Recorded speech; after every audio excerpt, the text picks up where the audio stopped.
विश्वंदर्पण दृश्यमाननगरी तुल्यं निजान्तर्गतं पश्यन्नात्मनि मायया बहिर्योधभूतं यथा निद्रया यः साक्षात् कुरुते प्रबोधसमये स्वात्मानमेवाद्वयं तस्मै श्रीगुरुमूर्तये नमः। इदं श्रीदक्षिणामूर्तये। नारायणं नमस्कृत्यं नरं चैव नरोत्तमं देवीं सरस्वतीं व्यासं ततो जयमुदीरयेत्। ओम श्री परमात्मने नमः। श्री राम जय राम, श्री राम जय जय राम। राम राम कहि जे जमुहाहि, तिन्हि न पाप पुंज समुहाहि। राम सकल नामन ते अधिका, हो नाथ यग खग गणवधिका। महामंत्र जहि जपत महेशु, काशी मुकुट हेत उपदेशु। तुम पुनि राम राम दिन राति, सादर जपहु अनंग आरती। मंगल भवन अमंगल हारी, उमा सहित जहि जपत पुरारी। श्री राम जय राम, श्री राम जय जय राम।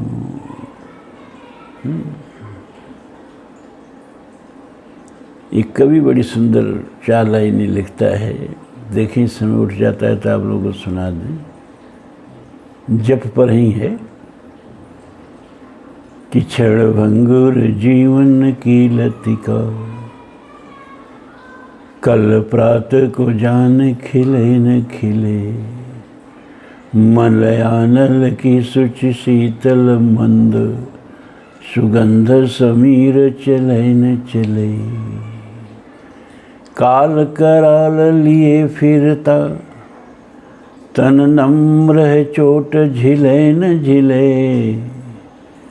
रट ले हरि नाम अरे रसना, कल प्रातः को जान खिले न खिले। रट ले हरि नाम अरे रसना, कल प्रातः को जाने हिले न हिले।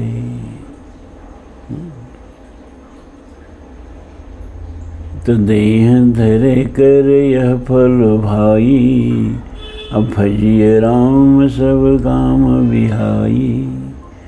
बैखानस सोई सोचई जोगु, तप बिहाय जहि भावई भोगु। श्री राम जय राम,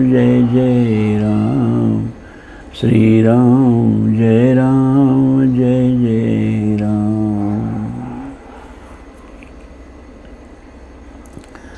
तो गीता का अगला श्लोक है,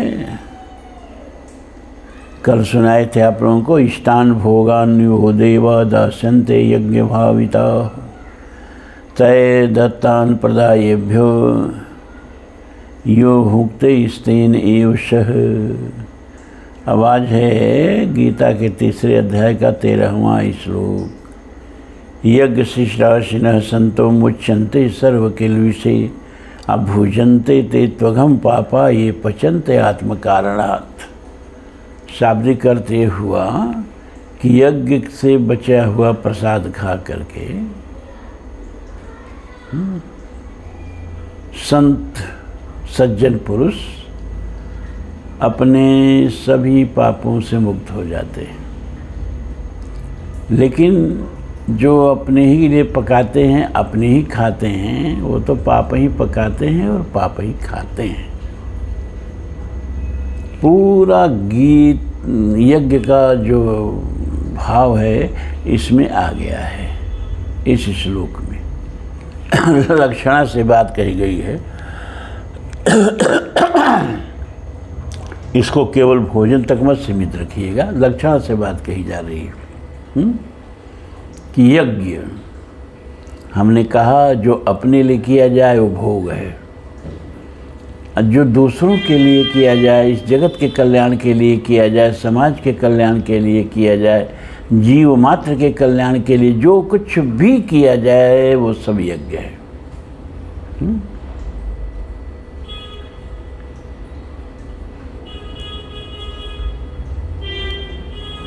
ये लक्षण से ये बात कही गई है।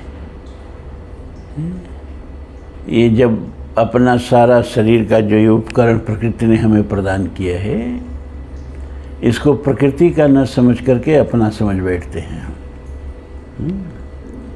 और इसमें जो ऊर्जा है, चेतना, उसको परमात्मा का न समझ करके अपना समझ बैठते हैं।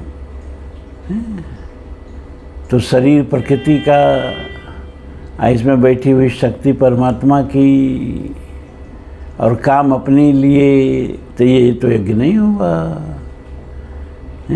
ये शरीर प्रकृति का, शक्ति परमात्मा की, तो सब कुछ परमात्मा के लिए किया जाए।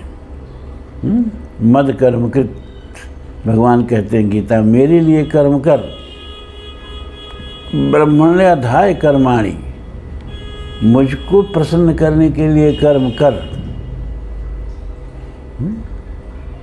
तो आप क्या समझते हैं कि परमात्मा को प्रसन्न करने के लिए कर्म करेंगे तो आप और आपके परिवार का भरण पोषण नहीं होगा?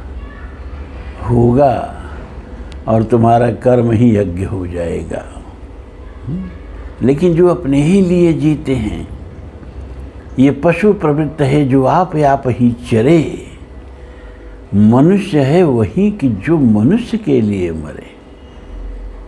तो जो अपने ही लिए जीते हैं, सब कुछ अपने ही और अपने परिवार के लिए करते हैं,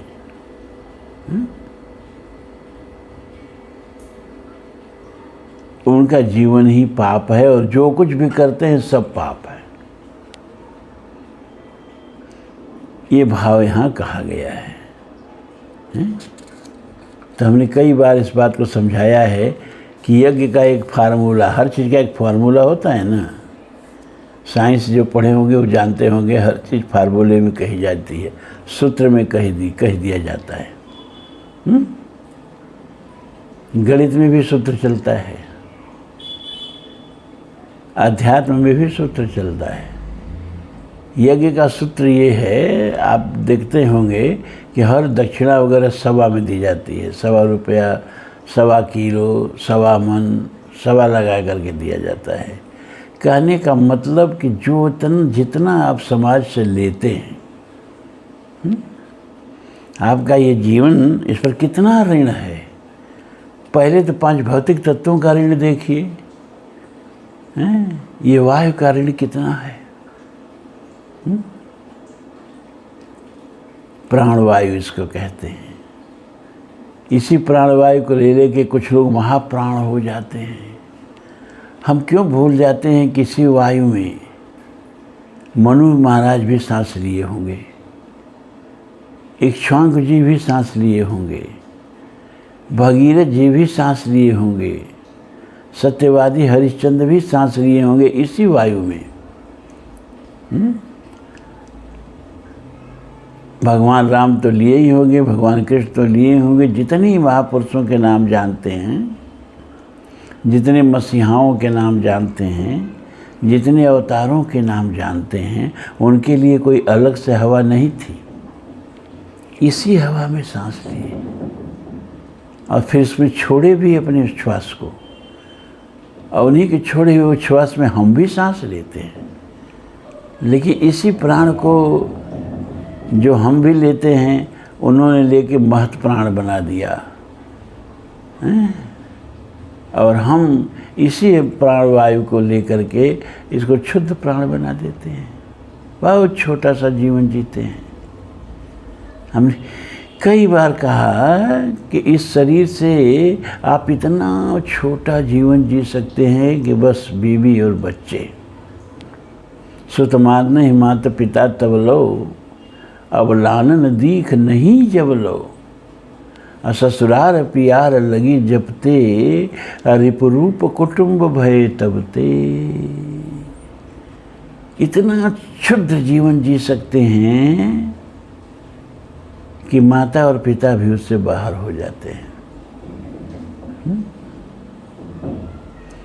और इसी शरीर को केंद्र बना के, शरीर केंद्र है, ऐसे आपको कर्म का वृत्त खींचना है, जीवन का वृत्त खींचना है।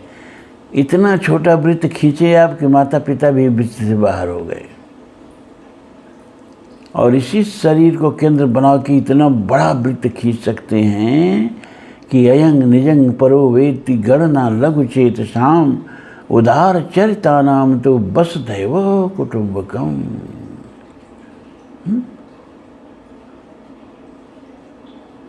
रंतदेव की कथा आती है ना, महाभारत में भी आएगी, भागवत में भी है। भगवान उनसे प्रसन्न होते हैं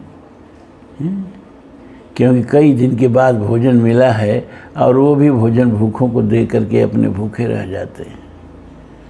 प्राण निकलने ही वाला है। भगवान उनके इस करुणा से हो कि खुद भूखे रह करके और अपना भोजन दूसरे के आगे परोस देना।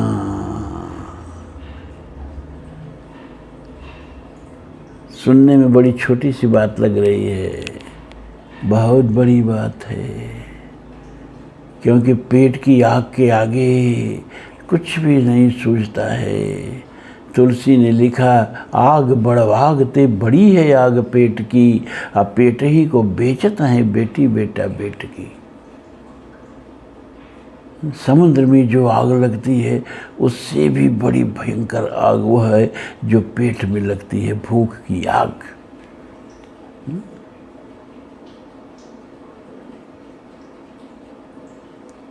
और खुद भूखे रह करके और दूसरे भूखे को अपने हिस्से का भोजन करा देना, अब इससे बड़ा तो यज्ञ कोई हो ही नहीं सकता। भगवान प्रकट हो गए, बरम ब्रोहि, मैं प्रसन्न हूँ, वर मांगो तुम्हारे इस अद्भुत त्याग से। बहुत आसान नहीं है खुद भूखे रह के और अपने आगे की थाली दूसरे को परोस देना। रंतदेव ने कहा, प्रभु अगर देना ही चाहते हैं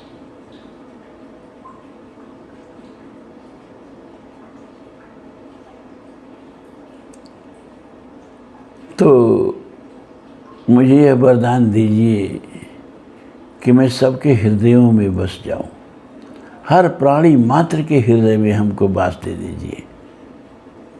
भगवान ने कहा, अच्छा, मैं तो पहले ही से सबके हृदय में बैठा हूँ। ईश्वर सर्वभूतानां हृदयेषु अर्जुन तिष्ठति। सबके हृदय में मैं पहले ही से बैठा हूँ। व्यापक एक ब्रह्म अविनाशी, सत चेतन घन आनंद राशि, अस प्रभु हृदय अक्षतय विकारी, सकल जीव जगदीन दुखारी। पहले ही से सबके हृदय में बैठा हूँ। हाँ प्रभु, सबके हृदय में आप बैठे हैं, लेकिन चौपाई क्या करी है? सब लोग दुखी हैं। सकल जीव जगदीन दुखारी, अस प्रभु हृदय अक्षत। आनंद सिंधु बैठे तो हैं सबके हृदय में, लेकिन लोग निरानंद हैं। लोग दुख भोग रहे हैं और आप टुकुर टुकुर उन्हें दुख भोगते हुए देखते हैं। भगवान ने कहा, क्या करें? कर्म प्रधान विश्व करी राखा, जो जस करें सो तस फल चाखा।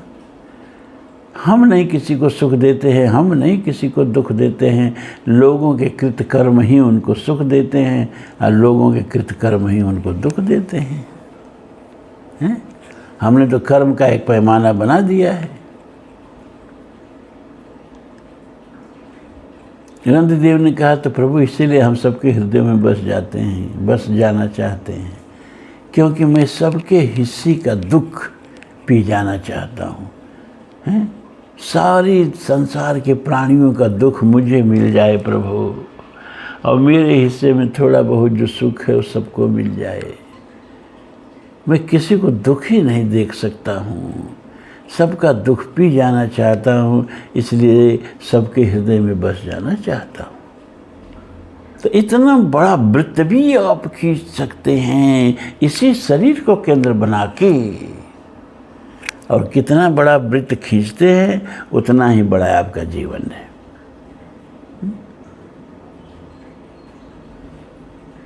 अपने ही परिवार वालों के लिए जीना, उन्हीं के लिए मरना। किस परिवार वाले लोगों ने किसकी मूर्ति चौराहों पर लगवाई? समाज लगवाता है। वो तो मरने के बाद तुरंत पता लगाएंगे कहाँ कहाँ नाम बच गया है, नाम कटवाओ, अपना नाम चढ़वाओ। अभिनंदन तो समाज करता है, लेकिन किनका करता है? जो समाज के लिए जीते हैं। ऐसे ही लोग मर के भी अमर हो जाते हैं। तो जीवन ही यज्ञ है और जीवन ही पाप है। किस तरह का जीवन जीते हैं आप? कम से कम समाज से जितना लेते हैं, अगर 1.25 गुना भी उसका करके लौटा देते हैं तो आपका जीवन यज्ञमय जीवन है। यहाँ प्रकारांतर से भगवान ये बात कह रहे हैं। बात खाली भोजन तक नहीं है। अब इसके बाद ये बड़ी महत्वपूर्ण पंक्तियाँ आ रही हैं आगे। अन्नादि भवत भूतानि पर्जन्यादयन्न संभवः यज्ञाद् भवत पर्जन्य यज्ञ कर्म समुद्भवः कर्म ब्रह्मोद्भवं विद्धि ब्रह्माक्षर समुद्भवं तस्मात् सर्वगतं ब्रह्म नित्यम यज्ञे प्रतिष्ठितम्। और इस ये जो श्लोक है वो पूरा होता है इस श्लोक तक आगे कि एवं प्रवर्तितं चक्रम नानवर्तयति यः अघायश इंद्रियाराम मोघम पार्थ सजीवति। एक प्रकृति चक्र यज्ञ में चल रहा है न। यद पुरुषेण हविषा यज्ञ यद पुरुषेण हविषा देवा यज्ञमतन्वत बसंतो शासीदाज्यम ग्रीष्म इद्म शरदहवी। देवताओं ने यज्ञ किया।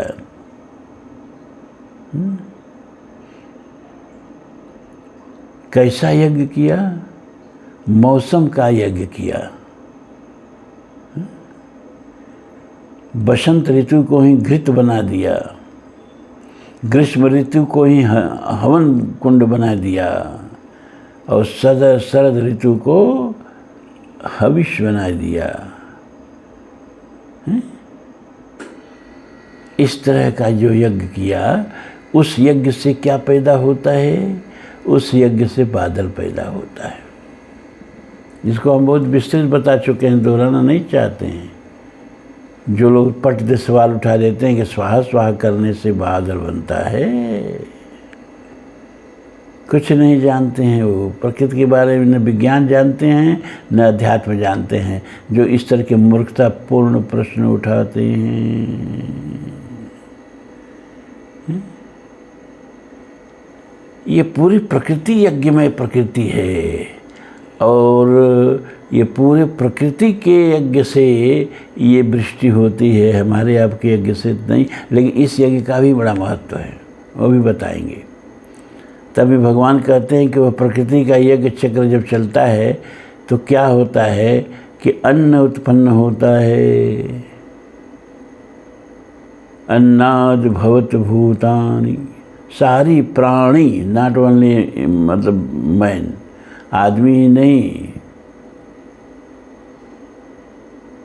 But all the creatures of the universe, संसार के सभी प्राणी किससे उत्पन्न होते हैं? अन्न से उत्पन्न होते हैं।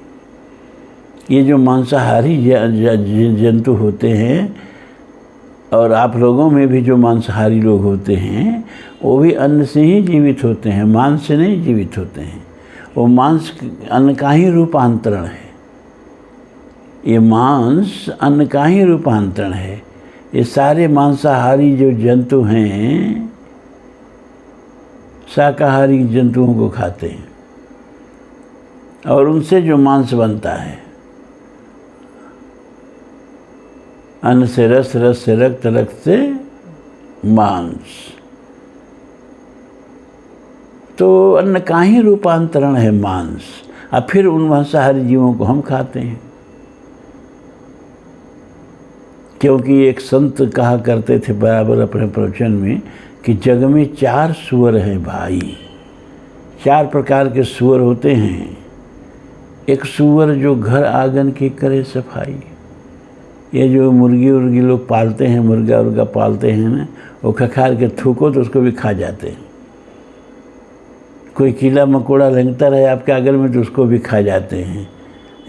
यह एक सुअर है। एक सुअर जो घर आंगन की करे सफाई, एक सुअर जो बाहर की करे सफाई। वो जो सुअरों को चरते हुए आप देखते हैं, हम बिष्टा देखते हैं, सब बड़े प्रेम से आँख मूंद के खाते हैं, वो बाहर की सफाई कर रहे हैं। एक सुअर जो जल की करे सफाई। जल में जो मछलियाँ हैं वो तुरंत किसी प्रकार का जीव जंतु कीड़ा मकोड़ा हो तुरंत उसको खा जाती हैं, जल की सफाई करती हैं। 3 प्रकार के सुअर हो गए।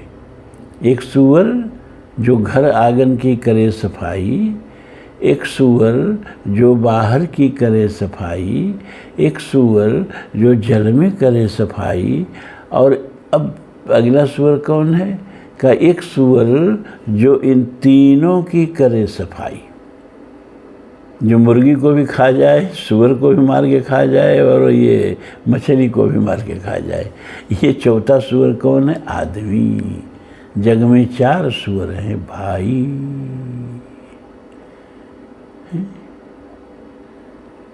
तो अन्न से ही जीवन चलता है। वो मांसाहारी हो चाहे शाकाहारी हो, वो अन्न के ही रूपांतरण खाते हैं।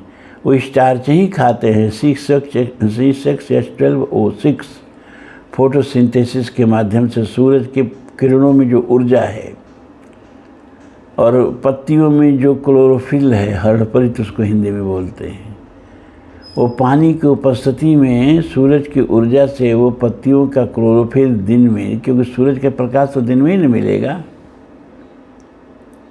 तो दिन में कार्बोहाइड्रेट बनाते हैं।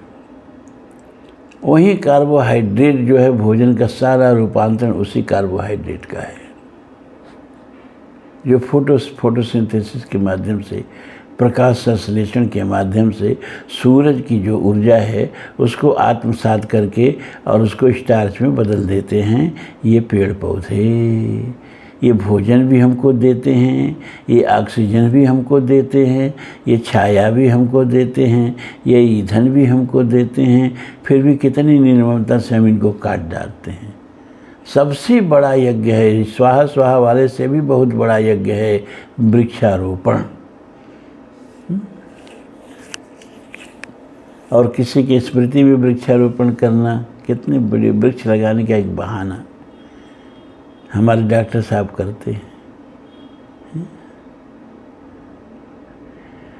तो अन्नाद भवत भूतानि, अन्न से सब प्राणी उत्पन्न होते हैं, लेकिन अन्न भी सबका पिता नहीं है। अन्न का भी कोई पिता है। अन्न का पिता कौन है? का पर्जन्य बादल। लेकिन बादल सबका पिता नहीं है, बादल का भी कोई पिता है। कौन है? यज्ञाद भवति पर्जन्यो। यज्ञ से बादल उत्पन्न होता है। किस यज्ञ से? मौसम के यज्ञ से, देवताओं द्वारा किए जाने वाले यज्ञ से। यज्ञ कर्म समुद्भव। और यज्ञ जो है वो वेद विहित कर्मों के से उत्पन्न होता है। कर्म ब्रह्मोद्भवम विद्धि, और कर्म जो है ब्रह्म से उत्पन्न होता है। यहाँ ब्रह्म माने वेद, ब्रह्म माने प्रकृति भी होता है, ब्रह्म माने वेद भी होता है, ब्रह्म माने ब्रह्म भी होता है, ब्रह्म माने ब्राह्मण भी होता है। कहाँ किस अर्थ में ब्रह्म शब्द का प्रयोग किया गया है?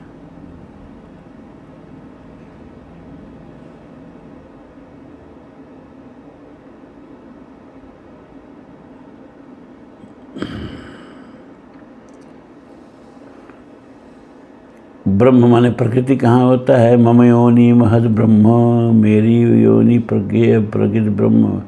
महद ब्रह्म माने महद प्रकृति मेरी योनि है। यहाँ ब्रह्म माने प्रकृति, ब्रह्म माने ब्रह्म, ब्रह्म माने वेद। तो कर्म ब्रह्मोद्भवम विद्धि, कर्म ब्रह्म से यानी वेद से उत्पन्न होता है। अब ब्रह्माक्षर समुद्भवम, ब्रह्म जो है अक्षर परमात्मा से उत्पन्न होता है, अविनाशी परमात्मा से उत्पन्न होता है। तस्मात् सर्वगतम ब्रह्म नित्य यज्ञ प्रतिष्ठितम, इसलिए सर्वव्यापी ब्रह्म जो है वह यज्ञ में नित्य रूप से प्रतिष्ठित रहता है। जैसे गाय के शरीर में दूध कहाँ होता है बताइए? गाय के शरीर में दूध कहाँ होता है? आप स्वाभाविक रूप से बताएंगे कि थन में होता है ना? तो थन में गाय पूरी पहना गई है, अब दूध उतरने ही वाला है उसके थन से, और उस थन में ब्लेड मारो तो दूध गिरेगा कि खून गिरेगा? आप बताइए। दूध नहीं गिरेगा, खून गिरेगा। दूध थन में नहीं होता है, दूध गाय के रक्त में होता है, और वह रक्त पूरे शरीर में दौड़ रहा है। तो हम कह सकते हैं कि दूध जो है वो गाय के पूरे शरीर में होता है। लेकिन थन में कुछ इस तरह की ग्लैंड्स होती हैं जो उस दौड़ते हुए रक्त के अंदर से पोषक तत्वों को निचोड़ती हैं, और निचोड़ करके और उसको जो है दूध के रूप में बाहर निकालती हैं। लेकिन अगर पूरा गाय पहना गई है, उसके थन से दूध गिर रहा है, लेकिन ब्लेड मारो तो खून गिरने लगेगा, दूध नहीं गिरेगा। तो दूध जैसे पूरे शरीर में गऊ के होता है, लेकिन प्राप्त होता है कहाँ से? थन से। उसी तरह से परमात्मा कहाँ नहीं है? अगजगमय सब रहित विरागी, सब जगह परमात्मा है।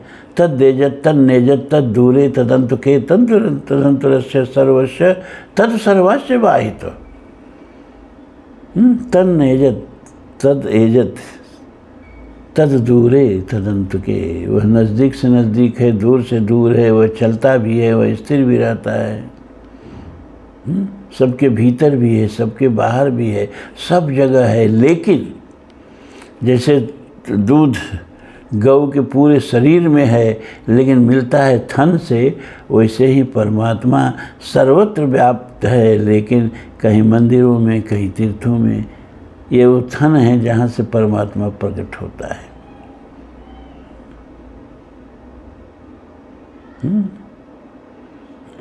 प्रेम जहाँ जहाँ लग जाए, अगजगमय सब रहित विरागी, अप्रेम ते प्रभु प्रगट ही जी में आगी।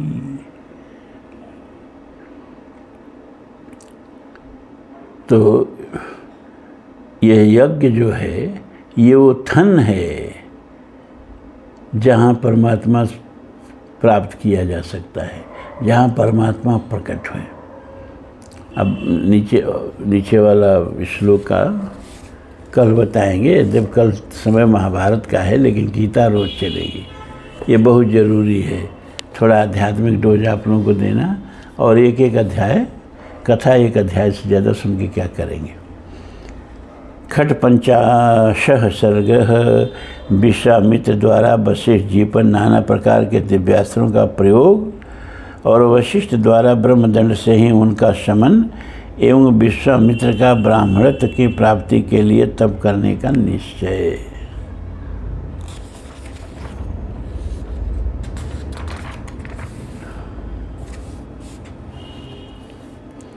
एवं मुक्तो वसिष्ठेन विश्वामित्रो महाबलः आग्नेयम् अस्त्रम् उद्दिश्य तिष्ठ तिष्ठेति चाब्रवीत। वशिष्ठ जी के ऐसा कहने पर महाबली विश्वामित्र आग्नेयास्त्र लेकर बोले, अरे खड़ा रह, खड़ा रह। ब्रह्मदंडम समुद्यम्य कालदंडम इवापरम वशिष्ठो भगवान क्रोधादिदम वचनम अब्रवीत। उस समय द्वितीय कालदंड के समान ब्रह्मदंड को उठाकर भगवान वशिष्ठ ने क्रोधपूर्वक इस प्रकार कहा, छत्रबंधो स्थितो अश्वमेश यद बलम तद विदर्शय न शयामद्यते दर्पम क्षत्रियस्य तव गाधिज। क्षत्रियाधम ले, ये मैं खड़ा हूँ। तेरे पास जो भी बल हो उसे दिखा। गाधिपुत्र, आज तेरे अस्त्र शस्त्रों के ज्ञान का घमंड मैं अभी धूल में मिला दूंगा। कोच ते क्षत्रिय बलम कोच ब्रह्म बलम महत, पश्य ब्रह्म बलम दिव्यम मम क्षत्रिय पांसन। क्षत्रिय कुल कलंक, कहाँ तेरा छात्रबल और कहाँ महान ब्रह्मबल। मेरे दिव्य ब्रह्मबल को देख ले। तस्मात्स्त्रम गाधिपुत्रस्य घोरमाग्नेयम् उत्तमं ब्रह्मदंडेन तच्छान्तं मग्नेवेगम एवं भषा। गाधिपुत्र विश्वामित्र का वह उत्तम एवं भयंकर आग्नेयास्त्र वशिष्ठ जी के ब्रह्मदंड से उसी प्रकार शांत हो गया जैसे पानी पड़ने से जलती हुई आग का वेग। वारुणम चैव रौद्रम च इंद्रम पाशुपतम तथा ऐशीकम चापि चिक्षेप कुपितो गाधिनंदन।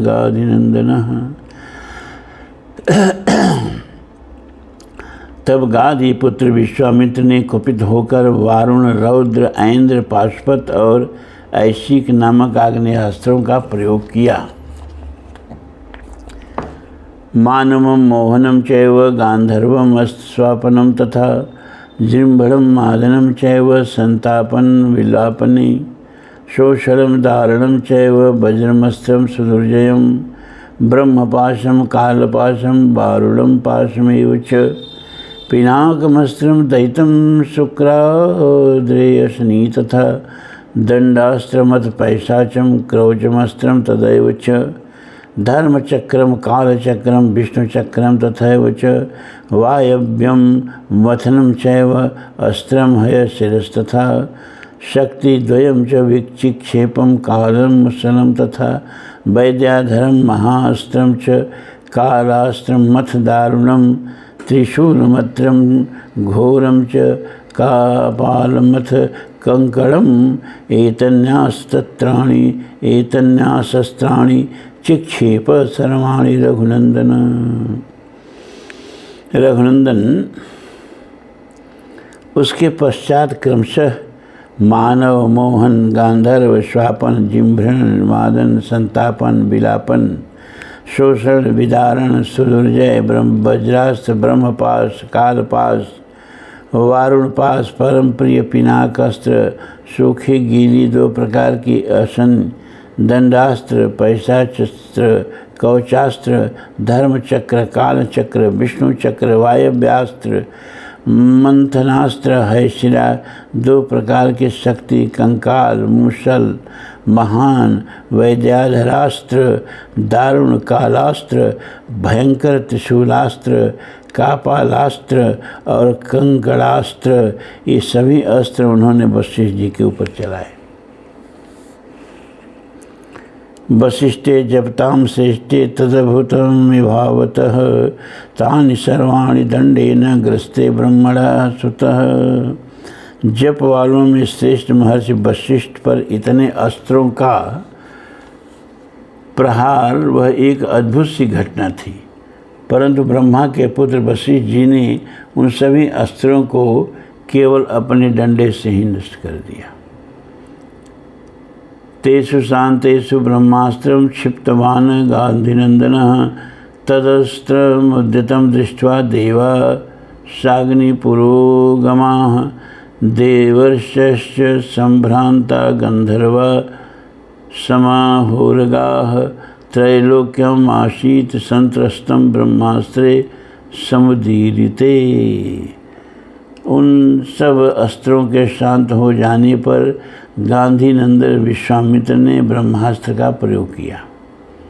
ब्रह्मास्त्र को उद्यत देख अग्नि आदि देवता, देवर्षि, गंधर्व और बड़े बड़े नाग भी दहल गए। ब्रह्मास्त्र के ऊपर उठते ही तीनों लोकों के प्राणी थर्रा उठे।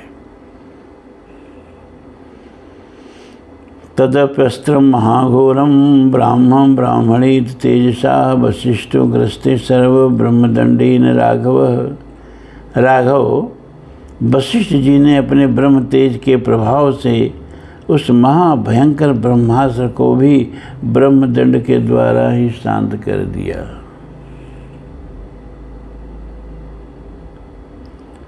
ब्रह्मास्त्रम गस्मानस्य वशिष्ठस्य महात्मनः त्रैलोक्य मोहनम रौद्रम रूपमाशीत सुदारुणम। उस ब्रह्मास्त्र को शांत करते समय महात्मा वशिष्ठ का वह रौद्र रूप तीनों लोकों को मोह में डालने वाला और अत्यंत भयंकर जान पड़ता था। रोमकूपेषु सर्वेषु वशिष्ठस्य महात्मनः मारीचैव निष्पेतुरग्निर्धूमाकुलार्चिष। महात्मा वशिष्ठ के समस्त रोमकूपों से किरणों की भांति धूमयुक्त आग की लपटें निकलने लगी। प्राज्वलद ब्रह्मदंडस्य वशिष्ठस्य करोद्यतः विधूमयु कालेग्निर्यमदंडः इवापरः। वशिष्ठ जी के हाथ में उठा हुआ द्वितीय यमदंड के समान वह ब्रह्मदंड धूम रहित कालाग्नि के समान प्रज्वलित हो रहा था। ततो अस्तमन मुनिगणा वशिष्ठाम जपताम बरम अमोघम ते बलम ब्रह्मस्तेजो धारय तेजसा। उस समय समस्त मुनिगण मंत्र जपने वालों में श्रेष्ठ वशिष्ठ मुनि की स्तुति करते हुए बोले, ब्रह्मन आपका बल अमोघ है, आप अपने तेज को अपनी ही शक्ति से समेट लीजिए। निगृहीतस्त्वया महाब्रह्मन् विश्वामित्रो महाबलः अमोघम ते बलम श्रेष्ठा लोकुम संतो गतम यथा। महाबली विश्वामित्र आपसे पराजित हो गए।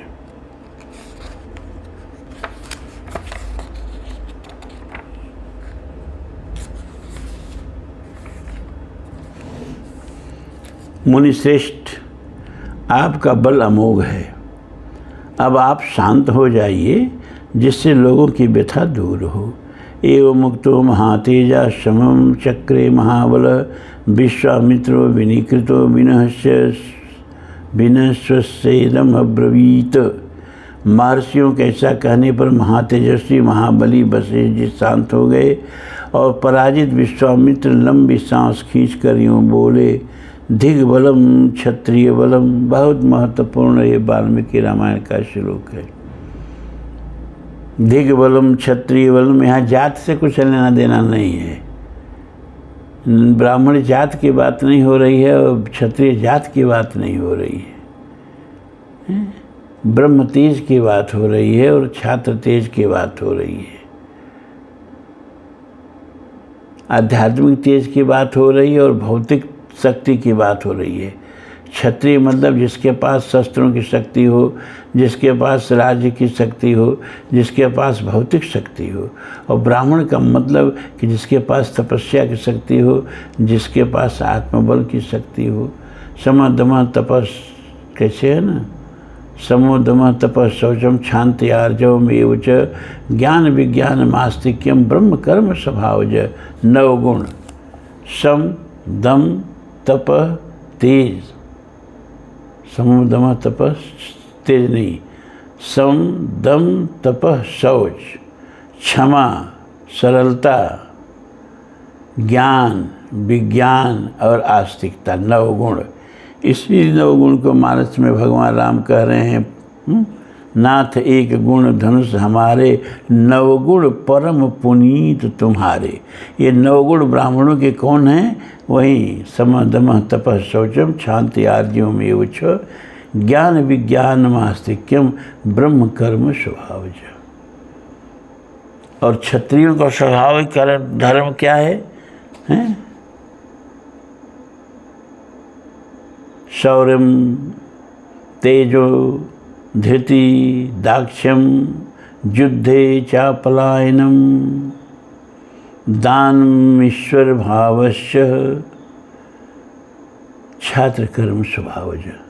7 गुण क्षत्रियों में बताया, 9 गुण ब्राह्मणों में बताया। ये गुणों का जिसके अंदर आधान हो वह ब्राह्मण वह क्षत्रिय। इसलिए इसको जातिवाचक संज्ञा समझ के इन लोग समझें कि यहाँ क्षत्रियों का अपमान हो रहा है। दिग्बलम क्षत्रिय बलम ब्रह्म तेजो बलो ब्रह्म तेजो बलम बलम एकेन ब्रह्मदंडेन सर्वशस्त्राणि हतानि में। विश्वामित्र कह रहे हैं क्षत्रिय के बल को धिक्कार है। ब्रह्म तेज से प्राप्त होने वाला बल ही वास्तव में बल है, क्योंकि आज एक ब्रह्मदंड ने मेरे सभी अस्त्र नष्ट कर दिए। तदेतद् प्रसमीक्षाहं प्रसन्नेन्द्रिय मानसः तपो महत्समस्थास्ये यद वे ब्रह्मत्व कारणम। इस घटना को प्रत्यक्ष देखकर अब मैं अपने मन और इंद्रियों को निर्मल करके उस महान तप का अनुष्ठान करूँगा जो मेरे लिए ब्राह्मणत्व की प्राप्ति का कारण होगा। इत्यर्थ श्रीमद् रामायणे वाल्मीकि आदि काव्ये बालकांड खट 50 सर्ग पूरा हुआ। ओम पूर्णमदः पूर्णमिदं पूर्णात् पूर्णमुदच्यते पूर्णस्य पूर्णमादाय पूर्णमेवावशिष्यते। सर्वे भवन्तु सुखिनः सर्वे सन्तु निरामयाः सर्वे भद्राणि पश्यन्तु मा कश्चित् दुःखभाग् भवेत्। असदो मा सद्गमय तमसो मा ज्योतिर्गमय मृत्योर्मा अमृतं गमय। ओम शांति शांति शांति। धर्म की जय हो, अधर्म का नाश हो, प्राणियों में सद्भावना हो, विश्व का कल्याण हो। हर हर महादेव।